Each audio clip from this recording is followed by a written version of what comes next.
Good Tuesday morning, everybody. I'm Rex Thompson in the First Alert Weather Center, and we're tracking the latest on Tropical Storm Francine, which has not intensified to hurricane intensity yet, but is forecast to later on today or maybe early tomorrow. We'll take a look at the current situation right now. We're tracking Francine, of course. Main impacts will be Wednesday afternoon, especially Wednesday evening into early Thursday morning. And after that, we're in for a very nice weekend here in the Pine Belt. So let's go ahead and show you the current local radar. It's got a little light rain on it in portions of the Pine Belt. Nothing heavy, but that will increase, especially later on tomorrow evening into early Thursday morning. It's kind of a wider look. We got some showers down towards the Mississippi Gulf Coast.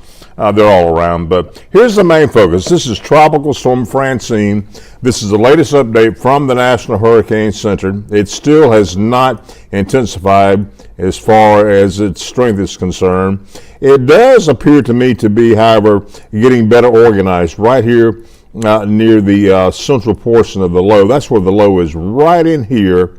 And that's what I'm looking at. You can clearly see those cloud tops, those white looking clouds. They're beginning to get better organized. So we'll just kind of show you the path of the particular hurricane. Now this has it a hurricane at 7 p.m. It's 75 miles per hour. That's a minimal hurricane. It was supposed to be, once it got to the Louisiana coastline, a Category 2 with 100 mile per hour sustained winds.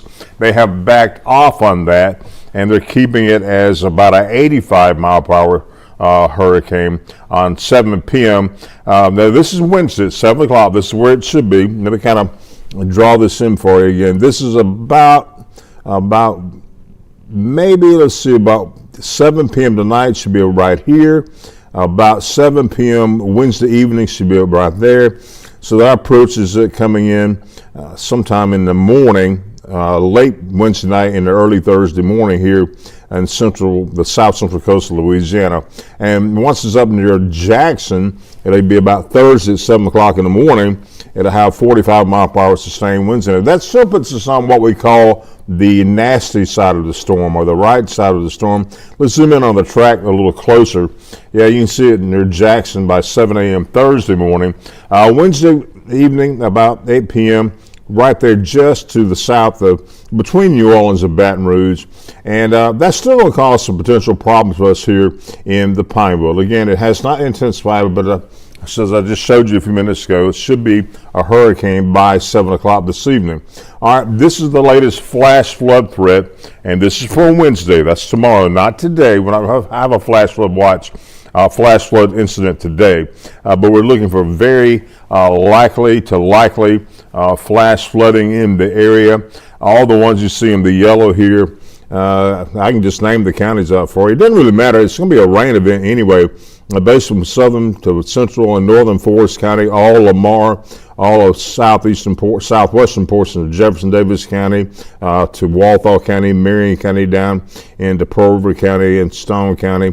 That's all going to be a big rain event. And all these counties, like from Simpson through Covenant County, over to Lamar County, Perry County, Stone, George, and Greene counties, and Jasper County, Jones County.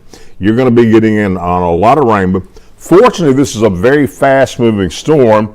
Matter of fact, this is the flash flood threat Thursday, and it's down to just barely possible. So we'll be done with this by the time Thursday morning rolls around. We'll be finished with this.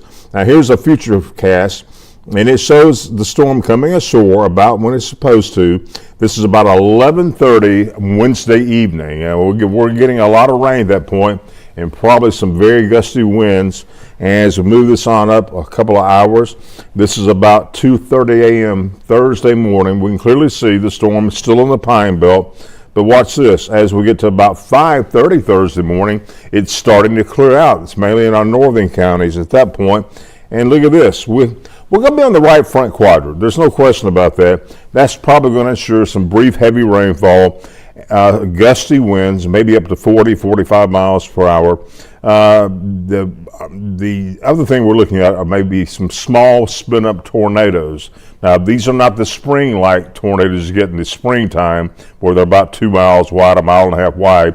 these will be tiny little spin-up tornadoes that move very, very rapidly in these tropical systems. They can do some damage, no question about that, and we'll likely be issuing tornado warnings, but it all happens pretty fast with the tropical system. So this is about 3 p.m. on Thursday. Still potential for 1 or 2 spin-ups, heavy rain, and some tornadoes, but that gradually gets out of here. This is about 9:30. It's all gone. We're done with it. By 2 a.m. Friday, we got some nice weather coming in to South Mississippi, so that's going to be some great news. Now, as I was mentioning, the tornado threat. It's very low here in the Pine Belt. For matter of fact, all of Mississippi is very low. You see the yellow color there. That's low, but not zero. So that we got to take that into consideration. With the tropical storm moving into your area, you could potentially have 1 or 2 little spin-up tornadoes again. It's not going to be like the spring-like tornadoes, but there will be potentially 1 or 2 tornadoes in the area. It could do a little damage, but just keep your weather radio on and keep us on. We'll let you know if any warnings are issued, but all this is going to happen pretty fast. The storm is going to be moving pretty rapidly through here. All right, so here's what you can expect. Wednesday from about 3 o'clock in the afternoon. Patrick may update this afternoon when he gets here, but this is what we have right now. Wednesday from 3 p.m. till about Thursday morning at 4 a.m. is I think we'll see the brunt of it. Wind speeds of 20 to 30 miles per hour with the highest gusts around 45 miles per hour. Rainfall maybe 3. Some folks may be getting 5 inches of rain. I think most of that's basically going to be to the west of our viewing area because the storm is going to be going up towards Natchez or to the east of Natchez up towards Jackson. But this is what we're looking at right now. So again, the main wind and rain threat between 3 p.m. Wednesday evening and about 4 a.m. Thursday morning. Again, you can see winds of 20 to 30 miles per hour, highest gust, and it could bring some power lines down. No question about that, especially if you got some weak trees in your yard like old dead pine trees or anything like that. A 45 mile per hour wind gust can blow those things down, so keep that in mind. I'm thinking we're probably going to get about 3 inches, Ryan, but some of these indications are up to 5, so it'll be between 1 and about 4 inches, basically the average rainfall, but some areas could see between 3 and 5. Patrick will have an update on that as well. And again, we're talking about those few spin-up tornadoes. They're not the big ones, just the little ones, but even a little one can do some damage, but we'll keep you posted on that, keep you warned about that. So here's your forecast. As it stands at this point, a 50% chance of rain, mainly late this afternoon. A little light rain falling now. The heavier rain will come out later on this evening. High today around 83, winds east at 5 to 10. Overnight we're looking like rain likely, especially late. Low around 69 degrees, a 60% chance of rain at this point. Winds east-southeast at 5 to 10. Now here is your forecast for Wednesday. This is late in the afternoon. Rain is likely, very breezy. You'll know a storm is around. A high of 75. Look at the winds, 15 to 25 miles per hour with higher gusts. A 90% chance of that happening here in the Pine Belt. Again, that's late tomorrow afternoon into tomorrow evening into early Thursday morning. Your 7-day forecast indicates we are under first alert weather alert days here for Wednesday into early Thursday here in South Mississippi. But the good news is, and I'm glad I have some good news, between Friday and Sunday, the weather is going to be beautiful. Highs mainly in the upper 80s, lows mainly in the mid to upper 60s. So if we can get through tomorrow afternoon, tomorrow evening, early Thursday, I think we'll be just fine.